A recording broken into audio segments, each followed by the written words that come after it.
여호와는 나의 목자시니 내게 부족함이 없으리로다. 아멘. 시편 23편은 시편 중에서도 가장 많은 사랑을 받는 시편입니다. 이 아름다운 시편을 어찌 사랑하지 않을 수 있겠습니까? 그래서 가장 많이 애송되고 가장 많이 묵상되며 가장 많이 설교되는 시편이 이 시편 23편일 것입니다. 한편으로는 우리가 너무 익숙해서 너무 자주 들어서 좀 식상해요. 그래서 저도 추수감사주일을 맞이하면서 어떤 본문을 좀 설교할까 찾아보다가 23편이 자꾸 눈에 띄는데 이건 너무 많이 해가지고 저는 저희 교회에서 설교한 적은 없지만 이건 평소에 많이 또 들으셨던 말씀이라서 좀 넘어가려고 하다가도 최근에 우리가 구속사 시리즈 말씀을 쭉 살피면서 이제 다윗이 목동되었던 것 살펴보지 않았습니까? 그리고 또 오늘날 우리 시대가 참으로 결핍이 많은 시대잖아요. 이런 것들을 생각할 때 오늘 시편 23편을 나누는 것이 참 의미가 있겠다 생각이 들었습니다. 여러분 어떻습니까? 참 오늘날 이 시대가 결핍의 시대 아닙니까? 치솟는 유가, 그래서 기름 넣기가 무서워요. 치솟는 물가, 뭔가를 사는 것이 힘듭니다. 환율은 높아지고요. 그리고 덩달아서 금리까지 치솟고 있습니다. 지금 빚내서 뭔가를 하신 분들, 대출받아서 사업을 하시거나 대출받아서 집을 사신 분들은 너무너무 힘든 상황이죠. 이런 상황들이 우리를 점점 팍팍하게 만들어가고 있습니다. 또 여러분, 시대가 워낙 빠르게 바뀌지 않습니까? 특히 코로나라고 하는 이런 상황은 우리의 삶에 어떤 큰 급격한 변화를 만들어내다 보니까 기존에 어떤 일을 하시던 분이, 어떤 사업을 하시는 분이 그냥 가만히 있으면요, 이 점점 이게 수입이 줄어드는 그런 상황입니다. 하던 일을 계속 하는 게 여러분 쉬운 시대가 아닌 것이죠. 그렇다고 새로운 사업을 벌리자니 위험 부담이 큽니다. 이러지도 저러지도 못한 상황 속에서 점점 불안함만 커져가고 있는 상황이죠. 그런데 우리 다 같이 힘들면 또 괜찮은데, 누군가는 또 돈을 번대요. 누군가는 또 앞서간대요. 이런 소리를 들으면 더 불안해지죠.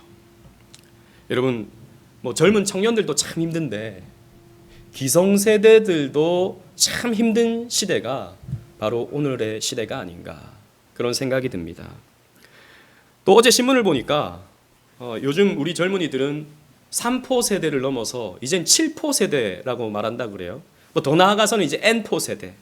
예전에는 결혼, 연애, 취업 이걸 포기했었는데 이제는 보니까 7포, 여러분 뭘까요? 한번 맞춰보세요. 연애, 결혼, 출산, 이젠 집 마련 포기, 이제 불가능하다 이거죠.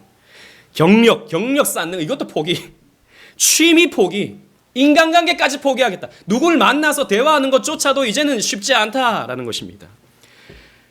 7포 세대, 9포 세대, N포 세대, 이런 말까지 나오는 것입니다. 여러분 보세요. 어떻게 보면 참 풍요로운 시대인데, 정말 넘쳐나는 시대인데 우리는 가난합니다. 우리는 결핍을 느껴요. 빈곤을 느껴요. 저 유명한 경제학자 케인즈가 이런 말을 했다고 하죠. 빈곤은 부요함 한가운데 있다. 빈곤이라고 하는 것은 저 3세계에 있는 게 아니라 풍요로운 곳 한가운데 빈곤이 있다 라고 말했다는 것입니다. 우리나라 말에서는 일반적으로 풍요 속의 빈곤 이렇게 표현을 하기도 하죠. 여러분 보세요.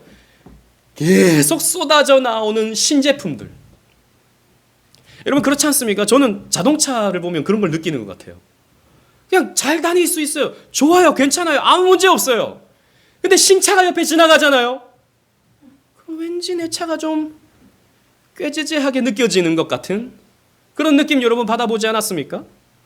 나는 괜찮아요. 큰 문제 없어요. 그냥 잘 살고 있어요. 그런데 그 SNS의 인플루언서라는 사람들이 멋진 옷을 입고 멋진 곳을 여행하고 멋진 것을 먹는 것을 보면 왠지 나만 재미없는 것 같은, 왠지 나만 심심한 삶을 사는 것 같은 그런 느낌 여러분 들지 않습니까?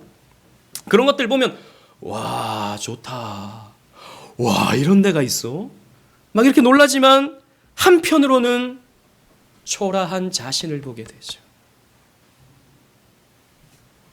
여러분 우리는 이 자본주의, 이 자본주의 사회를 살고 있는데 저는 자본주의가 뭐 이 시대의 최선이라고 생각합니다. 뭐 다른 대안이 없잖아요.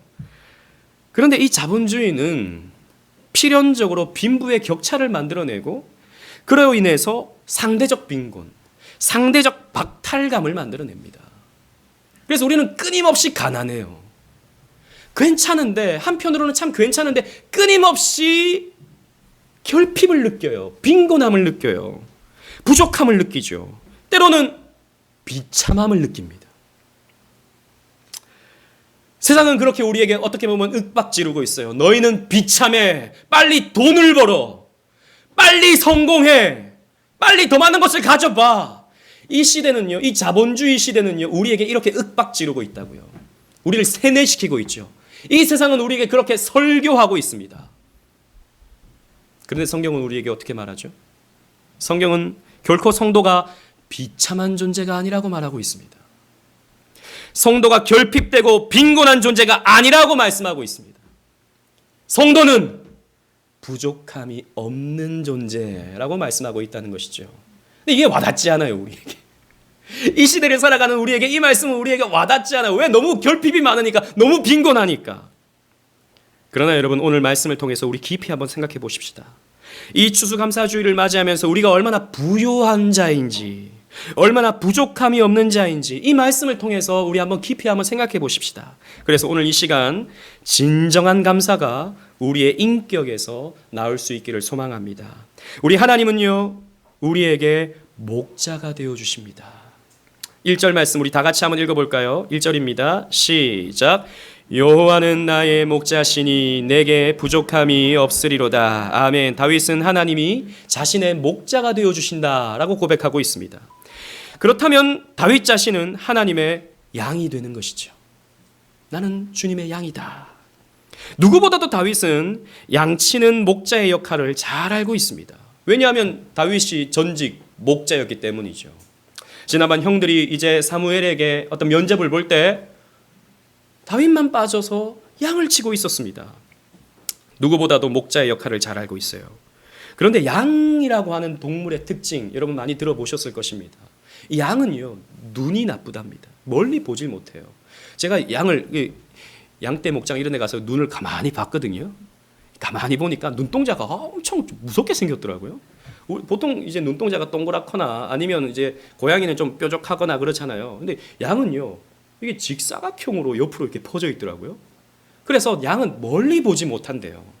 그러니까 가까이 있는 목자를 보거나 아니면 앞에 가고 있는 양 궁둥이만 쳐다보고 있는 게 양이라는 거죠. 그래서 양 앞에 가면 자기도 그 궁둥이만 보고 쫓아간다는 겁니다. 그리고 귀가 나쁘답니다. 귀가. 그래서 이 소리를 잘 못 듣는데요. 가까이 가서 어떤 큰 소리를 내거나 이렇게 해야지 슬금슬금 다가오는 어떤 늑대나 곰이나 이런 짐승들의 소리를 전혀 듣지 못한다는 것입니다. 게다가 다른 짐승처럼 무슨 강력한 이빨이 있는 것도 아니고 또 사나운 손톱이 있는 것도 아니고 뿔도 뭐 나긴 나는데 이게 옆으로 굽어 있어요. 그래서 다른 짐승이 공격해 온다 하더라도 방어라든지 공격을 전혀 할 수 없는 무력한 짐승이 양이다라는 것이죠. 게다가 양은 털이 많이 나지 않습니까? 털이 많이 나는데 이게 제때제때 깎아줘야지, 깎아주지 않으면 이게 너무 몸이 무거워져 가지고 한번 넘어지면요 일어날 줄을 모른대요. 벌벌벌벌 떨고 있답니다. 몸이 무거워가지고 딱 서야 되는데 그러지 못한다는 거죠. 누군가가 이제 목자가 그 양털을 계속해서 깎아줘야 되는 그런 상황이죠.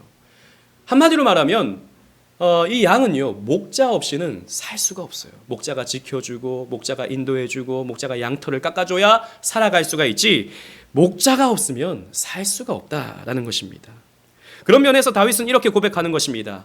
하나님, 나는 양입니다. 주님의 양입니다. 나는 주님이 없으면 살아갈 수가 없습니다. 나는 주님이 없으면 저는 죽을 수밖에 없는 약한 존재입니다. 라고 고백하는 것과 다르지 않다라는 것입니다. 그리고 다윗에게 목자 되시는 하나님은 부족함을 채워주시는 목자죠. 2절 말씀 다 같이 한번 읽어보도록 하겠습니다. 시작. 그가 나를 푸른 풀밭에 누이시며 쉴만한 물가로 인도하시는도다. 아멘. 푸른 풀밭에 누이시고 쉴만한 물가로 인도하시는도다 라고 했습니다. 참 목가적인 표현이에요. 그런데 케냐에서 태어난 선교사님 아들 가운데 필립 켈러라고 하는 분이 계십니다. 이분이 실제로 양을 쳐봤대요. 어릴 때부터 이제 나이 들 때까지 선교사님 아들로서 자라면서 양을 쳐본 거예요.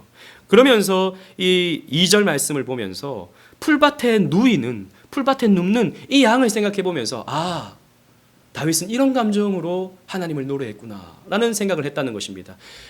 이런 것이죠. 양이 풀밭에 눕는 경우는 4가지가 충족되어야 눕는답니다.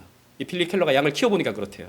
어떤 경우냐면 첫 번째, 이 적들이 없을 때, 사나운 짐승이 더 이상 없다라는 것이 양 스스로가 이제 확신되어졌을 때, 이제 안전하다라고 생각이 들 때, 양이 굉장히 겁이 많다고 해요. 그런데 적이 없다 생각하면 이제 첫 번째 조건이 되는 겁니다. 두 번째는 뭐냐면 다른 양들과 불편함이 없을 때, 서로 막 이 풀 뜯어먹으려고 서로 경쟁하거나 이러지 않고 그냥 편하게 있을 때, 이 두 번째 조건이라는 것이죠. 세 번째는 기생하는 벌레들이나 어떤 뭐 파리떼들, 이런 곤충의 어떤 공격, 이런 시달림이 없을 때 이런 조건이 충족되어야 된다는 거예요. 마지막으로 배가 부를 때.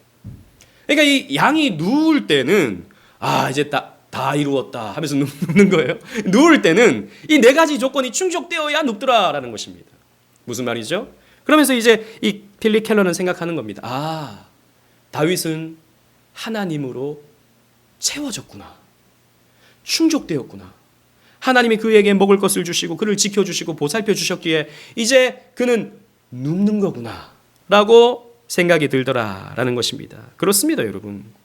부족함이 없다라고 하는 것은 어떤 의미죠? 하나님이 채워주셨다라는 것입니다.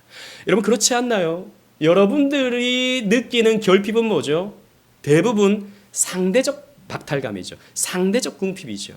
우리는 지낼 수 있는 따뜻한 집이 다 있고요. 먹을 수 있는 양식이 너무 많아서 문제예요. 요즘 다 남겨서 버리니까 문제지. 살 빼려고 안 먹어서 문제지. 먹을 것 다 있고요. 사랑하는 가족들이 있고요. 필요한 것들을 우리는 언제든지 쓸 수 있는 그런 모든 상황들이 우리에게 다 구비되어 있어요. 없는 것은 저 사람보다 없는 거예요. 없는 것은 잘 나가는 사람보다 내가 없는 거예요. 사실 하나님이 우리에게 다 주셨어요. 다 주셨다고요. 다시 말씀드리지만 우리가 결핍을 느끼는 것은 정말 우리가 궁핍해서가 아니라 사실은 우리의 영혼이 궁핍한 것이죠. 우리의 영혼이 비워지면 그 어떤 물질과 화려한 것들로 채워봐도 여전히 배고프고 여전히 목마릅니다. 여러분, 해보셨잖아요. 그게 있으면 너무 좋겠다. 예전에 저는 뭐 이런 전자제품 이런 거 굉장히 좋아하거든요. 제가 어렸을 때는 그런 그 워크맨 이런 게 굉장히 큰 거였지 않습니까? 그거 하나 있으면 손이 없겠다 생각했는데 그거 어떻게 얻었어요? 한 2주 좋다가 2주 좋다가 시간이 지나면 그저 그래요. 그죠? 여러분들에게 누군가가 10억을 준다고 생각해 보십시오. 10억. 아무도 감흥이 없네요. 10억 정도는 뭐 별로 큰 돈도 아닙니까? 예, 큰 돈인데 10억 있으면 여러분 만족하시겠습니까?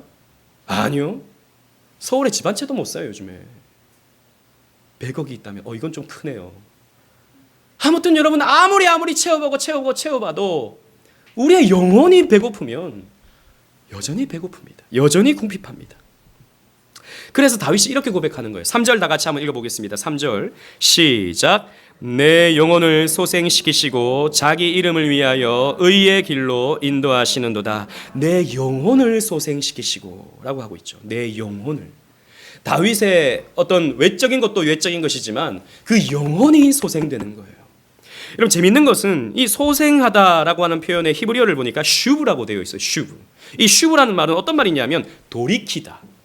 그래서 자주 회개하다라고 하는 표현으로 사용되는 단어예요. 슈브라는 말은.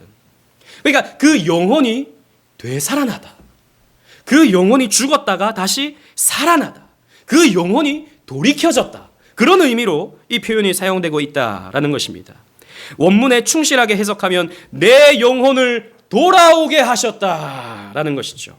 즉 하나님은요, 우리의 영혼을 살아나게 하십니다.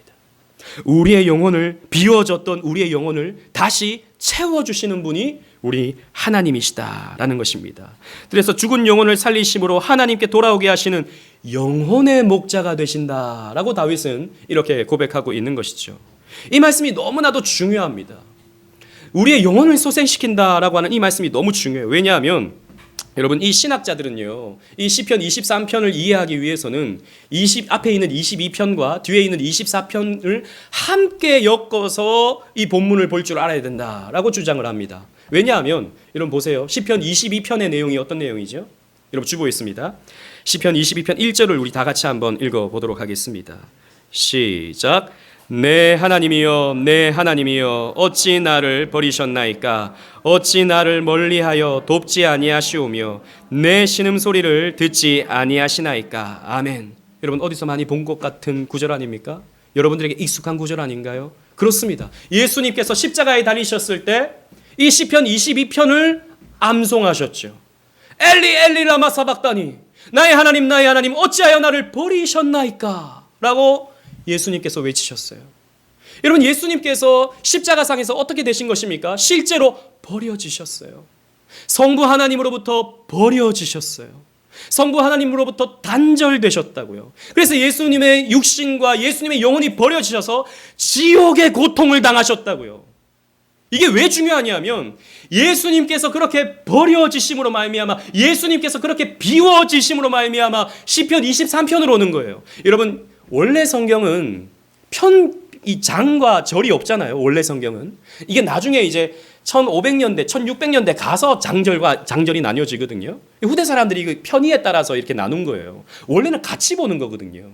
22편에 예수님께서 버려지심으로 말미암아 23편에서 이런 우리가 풍요를 누리는 거예요.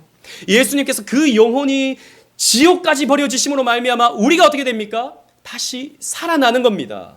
그래서 24편에 어떻게 되죠? 24편은 하나님을 예배하는 찬송이에요. 그 우리에게 이런 은혜를 베풀어 주신 하나님께, 우리에게 이런 풍요를 주신 하나님께, 이렇게 우리의 영혼을 소생시켜 주신 하나님께 감사와 찬양과 영광을 올려드리는 것이 24편의 내용이다라는 것입니다. 여러분 그렇습니다. 예수님께서 우리를 위해 버려지셨어요. 그 버려지심으로 말미암아 우리가 살아났습니다. 우리의 육신의 축복을 받고요. 우리의 영혼의 소생함을 얻을 수 있다라는 것입니다. 그래서 예수님은 이렇게 말씀하셨습니다. 요한복음 10장 11절 우리 다 같이 한번 읽어보도록 하겠습니다. 주보에 있어요. 시작.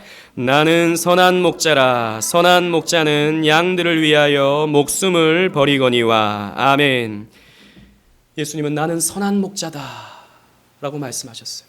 나는 좋은 목자. 어떤 목자가 좋은 목자입니까? 양들을 위하여 목숨을 버리는 목자. 여러분 세상에 이런 목자는 없어요. 무슨 양을 위해 목숨을 버립니까? 그런데 우리 예수님께서는 양들, 저와 여러분들을 위해서 목숨을 버리시는 목자시다라는 것입니다. 예수님뿐만이 아니에요. 성부 하나님도 자기 아들을 내어주셨죠. 자기의 그 귀하디 귀한 아들, 완벽한 아들을 우리에게 내어주셨다고요.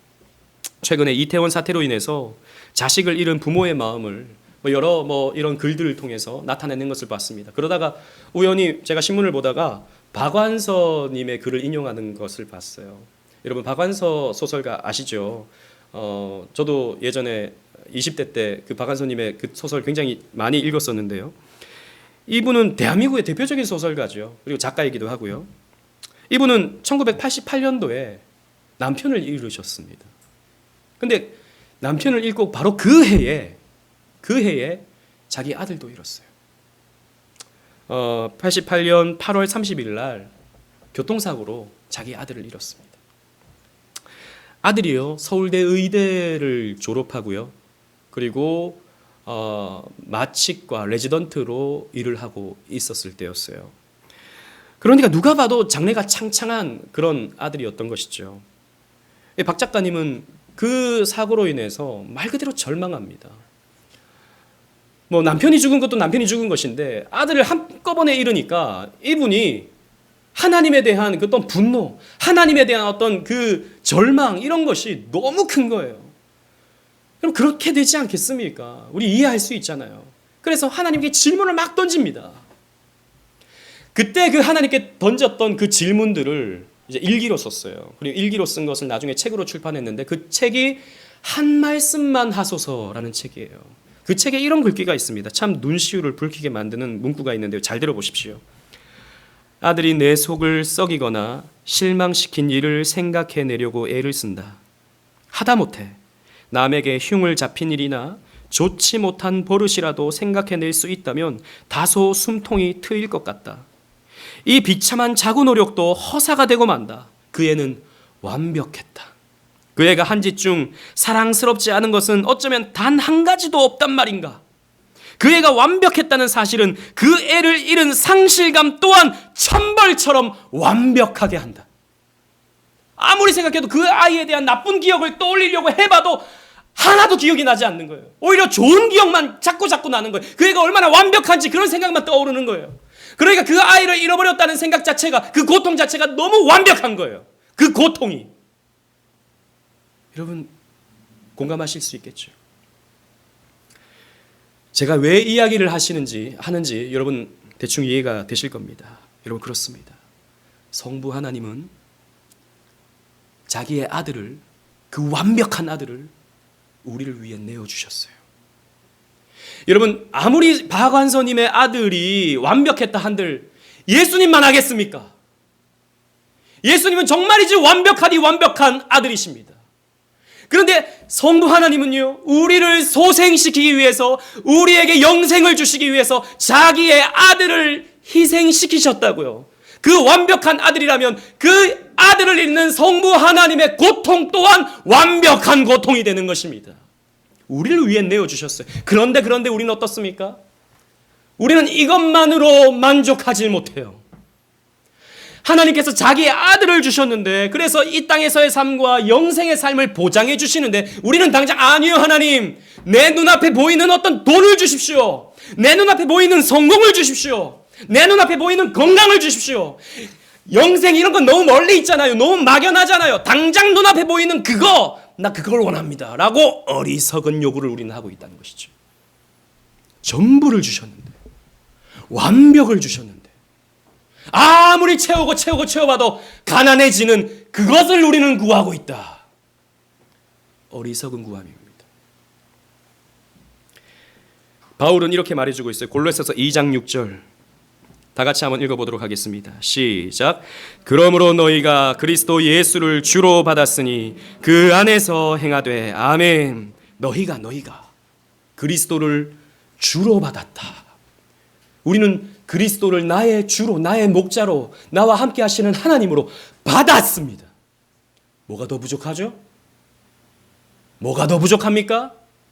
영생을 받았는데, 이 땅에서의 삶을 보장을 받았는데 뭐가 부족하죠? 우리는 만족할 수 있어야 됩니다. 여러분, 우리의 목자는요, 우리에게 좋은 것을 공급해 주실 뿐만 아니라 우리를 보호해 주시는 목자십니다. 4절 우리 다 같이 한번 읽어보도록 하겠습니다. 4절입니다. 시작. 내가 사망의 음침한 골짜기로 다닐지라도 해를 두려워하지 않을 것은 주께서 나와 함께 하심이라. 주의 지팡이와 막대기가 나를 안위하시나이다. 아멘. 사망의 음침한 골짜기가 이 다윗에게 주어지는 거예요. 여러분, 앞에서 말했던 필립 켈러가 이것을 이렇게 설명합니다. 목자가요, 여름에 신선한 풀을 공급하기 위해서 양떼를 데리고 높은 고원지대를 갑니다. 높은 고원지대를 갈 때마다 지나는 것이 바로 골짜기예요. 골짜기를 지나야 돌고 돌아서 고원지대로 가면 이제 시원한 곳에 풀이 아름드리 자라 있다는 것입니다. 그리고 이제 겨울이 되면 그 양떼들을 데리고 이제 마을로 돌아가는 것이죠. 마을로 돌아가는데 또 골짜기를 지나서 마을로 돌아가서 양우리에서 양을 보호해 주는 것입니다. 그래서 필연적으로 이런 골짜기를 통과해야 되는 거예요. 근데 골짜기가 어떻습니까, 여러분? 골짜기가 뭐죠? 높은 상등성이 사이에 움푹 들어간 곳이 골짜기죠. 그래서 그곳은 그늘집니다. 어둡습니다. 그래서 그곳에는요, 짐승들이 숨어 있기가 좋아요. 그래서 지나가는 양떼들을 잡아먹기도 하고, 또 때로는 그곳에 위험이 있어서 때로는 양떼들이 가다가 비탈길에서 넘어지고 자빠지면서 떨어져 죽는 그런 경우도 있더라는 것입니다.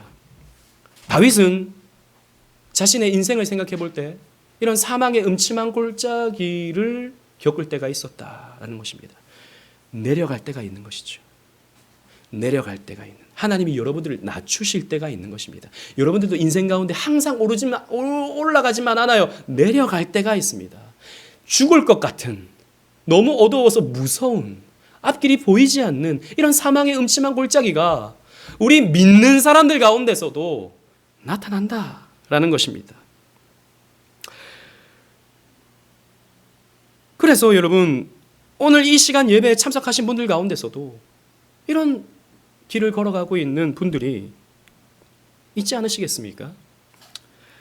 겉으로는 웃고 있지만 마음은 새까맣게 타들어가고 있는, 여러 가지 문제들로 인해서 마음이 타들어가고 있는 분들이 분명히 있을 겁니다. 여러분, 그런데 한번 생각해 보십시오. 왜 목자 되시는 우리 주님께서 우리를 이 사망의 음침한 골짜기로 인도하실까요? 편한 길 놔두고, 넓은 길 놔두고, 좋은 길 놔두고 왜 우리를 이런 길로 인도하실까요? 우리는요, 멀리 보지 못합니다. 양이 시야가 좁다 그랬잖아요. 가까운 곳밖에 못 본다 그랬잖아요. 눈앞에 보이는 좁은 길밖에 안 보여요. 눈앞에 보이는 위험, 눈앞에 보이는 어둠, 이것밖에 보이지 않습니다. 그런데 우리의 목자는 어디로 우리를 인도합니까? 푸른 초장과 쉴 만한 물가로 우리를 인도하시기 위해서 이 골짜기를 지나가는 거예요. 또 때로는 겨울에 우리를 편안하게 쉴 수 있게 만드는 양우리로 우리를 안전하게 보호시키기 위해서 우리를 그렇게 인도해 주는 것입니다. 우리는 그 다음을 볼 수 있어야 돼요. 믿음의 눈으로 말이죠.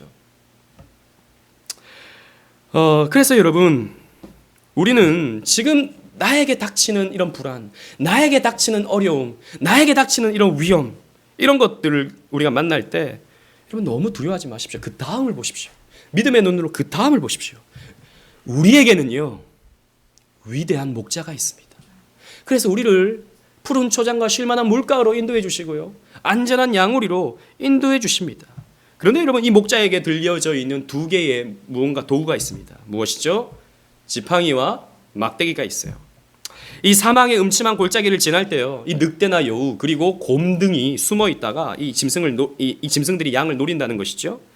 그래서 이 지팡이와 막대기를 가지고 이 양들을 보호해 주는 것입니다. 특히 이 막대기라고 하는 것은 이 끝이 뾰족하게 또 이렇게 나 있는 그런 게 있다고 그래요. 그래서 이 철심을 박아 놓기도 해서 어떤 짐승들이 양을 공격할 때 그 막대기를 가지고 후려치는 겁니다. 그러면 짐승들이 도망을 간다는 것이죠.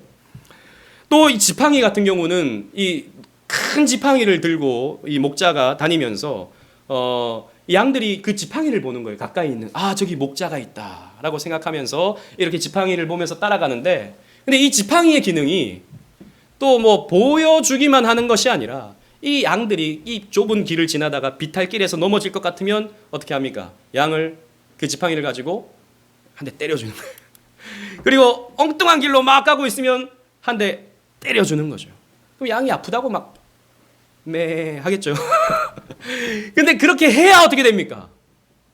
안전해질 수 있는 거죠.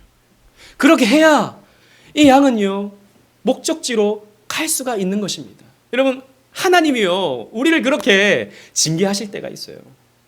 그 지팡이를 가지고 우리를 바른 길로 가지 않을 때 그 지팡이를 가지고 징계를 하신다. 그때는 우리가 아파 죽는다고, 하나님 왜 때리시냐고, 다른 사람 다 놔두고 왜 나를 이렇게 아프게 하시냐고, 우리가 윽박지를 때가 있는데요. 아니요, 여러분, 그런 과정이 우리를 건강하게 만들고요, 그런 과정이 우리를 안전하게 만드는 것입니다.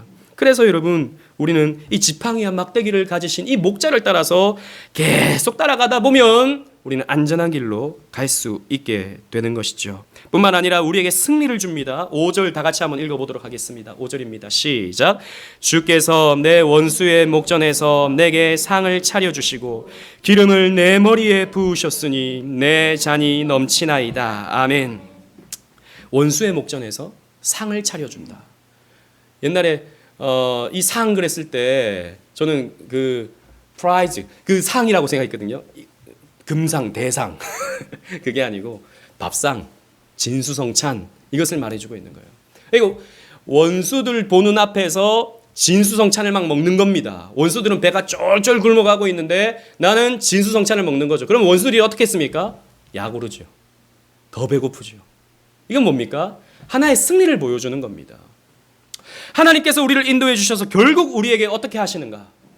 우리에게 승리를 주신다. 우리를 높여주신다라는 것입니다.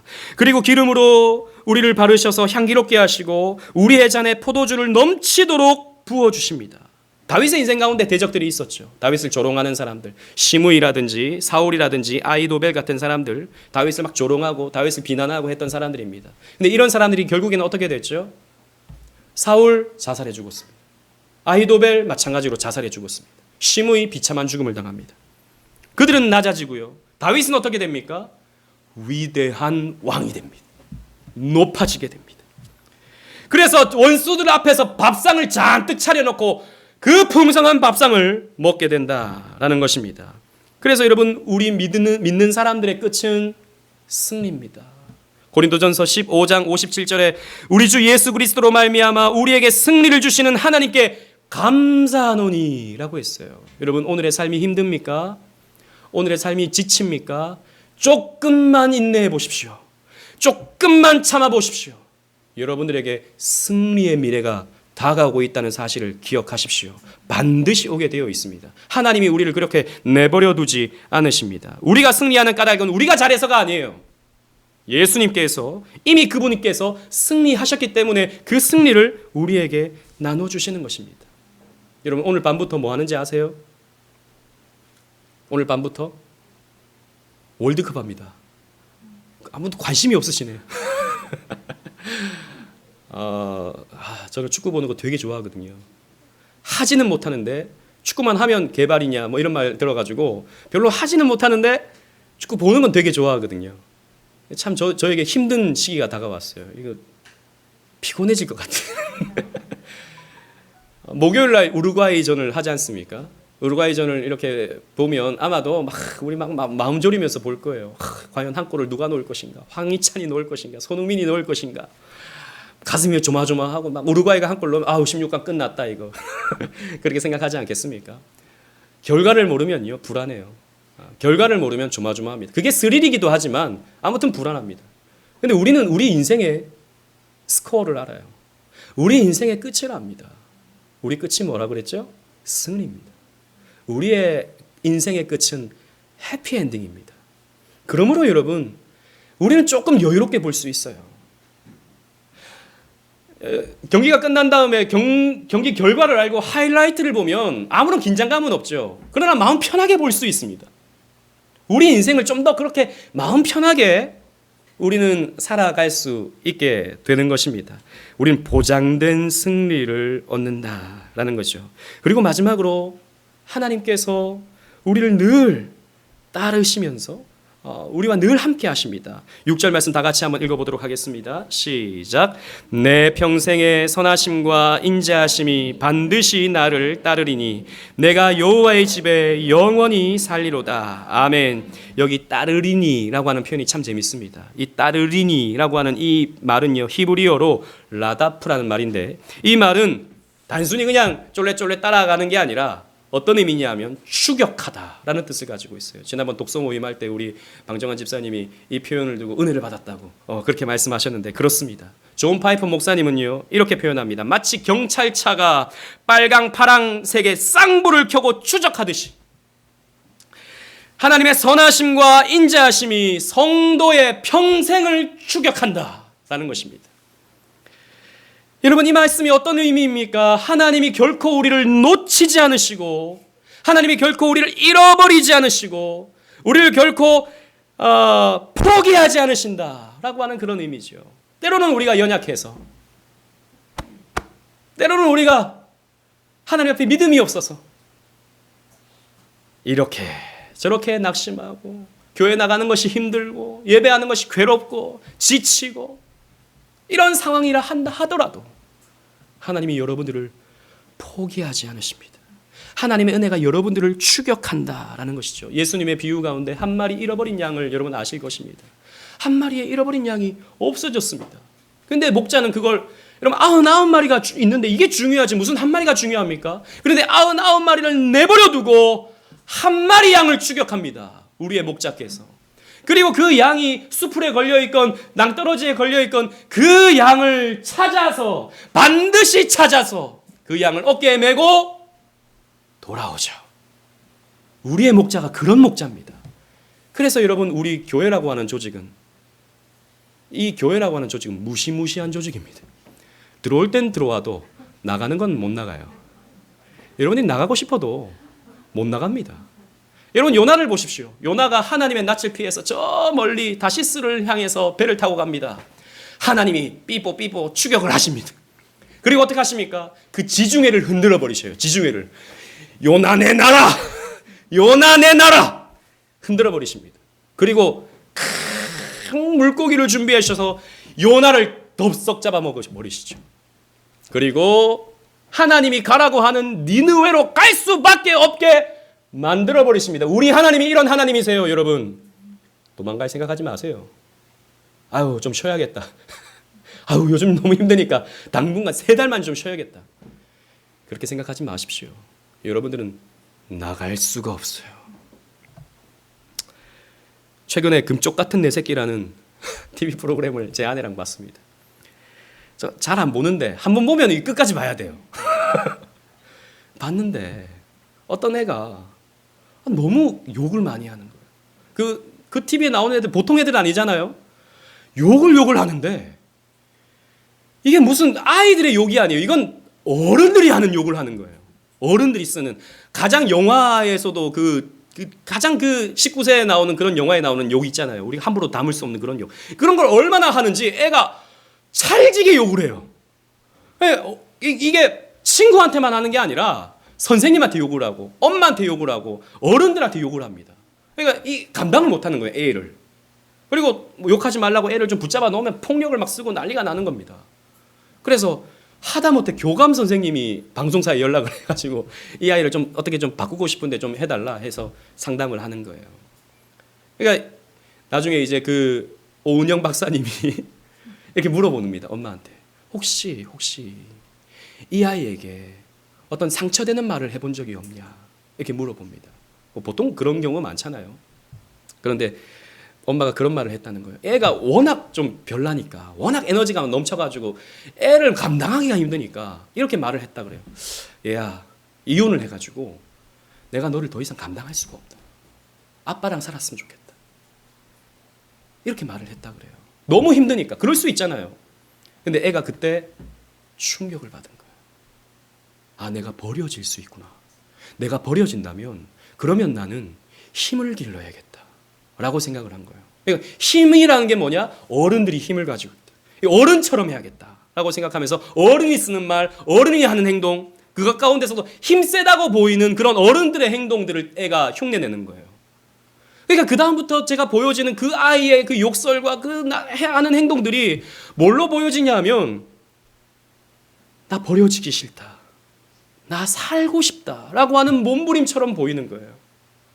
그러니까 버려짐에 대한 두려움, 버려짐에 대한 두려움이 그 아이를 그렇게 망쳐버리는 겁니다. 여러분, 그런데요, 사실 우리에게 그런 마음들이 다 있다는 거 아세요? 우리는요, 사람들로부터 버려질까 봐 두려워합니다. 결혼하고 나면 여러분 문제가 끝납니까? 아니요. 내가 버려질까 봐 두려움이 있어요. 사회 공동체도 마찬가지예요. 내가 이 사회의 한 일원이 돼야 되는데 내가 여기에서 도태되는 것은 버려지는 것이다 라고 생각이 들죠. 특히 자라나는 우리 청소년들 가운데 친구들끼리 또래 집단이 굉장히 중요하잖아요. 근데 이 친구들 사이에서 내가 버려질까 두려우니까 친구들이 아무리 욕을 쓰고 아무리 이상한 짓을 해도 내가 저 사이에 들어가고 싶은 거예요. 내가 저 사이에 들어가려면 나도 욕을 써야 되고 나도 폭력적인 행동을 해야 되는 거예요. 버려질까 봐 두려운 거예요. 우리는 소외될까 봐 두렵습니다. 우리에게는 그런 마음들이 다 있어요. 그게 우리를 망치기도 하죠. 그러나 여러분, 우리는요, 하나님이 버리시지 않으십니다. 하나님은 결코 우리를 유기하지 않으세요. 하나님은 우리를 그냥 내버려 두지 않으십니다.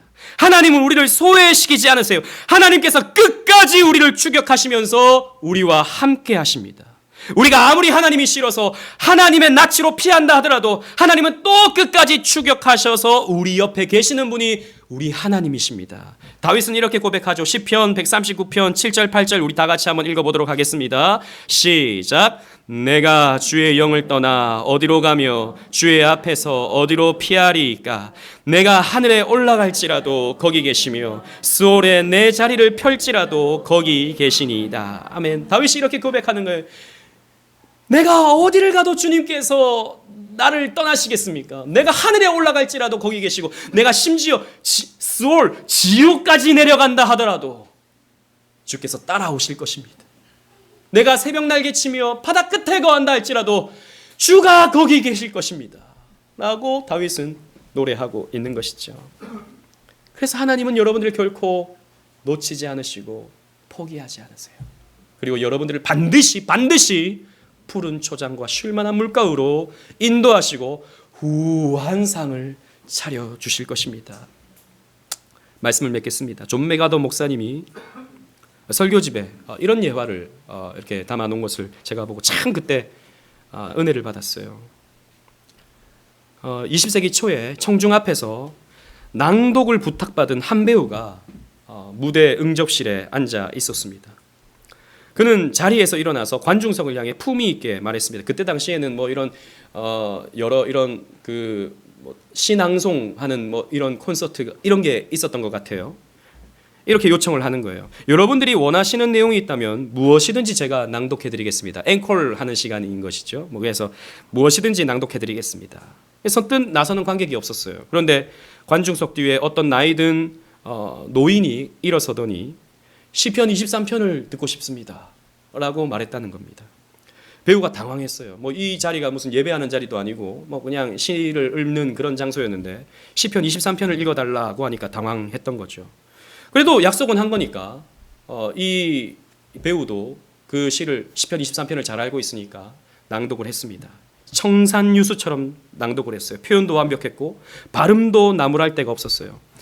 낭독을 마치자 청중석에서는 누가 먼저라 할 것도 없이 박수를 치고 기립박수를 쳤습니다. 와, 정말 운율에 맞춰서 발음도 표현도 정확하게 시편 23편을 낭독했다고 사람들이 환호를 해줬습니다. 이 배우가요, 노신사에게 약간은 앙증맞은 어떤 표현으로서 선생님, 이번에는 선생님이 이렇게 한번 낭독을 해주셨으면 좋겠습니다 라고 이렇게 요청을 했습니다. 노신사는 생각하지도 못한 요청이어서 당황했지만 그리스도를 사랑하는 마음을 가지고 자기도 시편 23편을 낭독하기 시작했어요. 갈라지고 찢어진 목소리 때문에 그 낭독은 별로 아름답지가 않았습니다. 표현력은 전문 배우에 미치지 못했습니다. 그가 낭독을 마치자마자 관중석은 침묵했어요.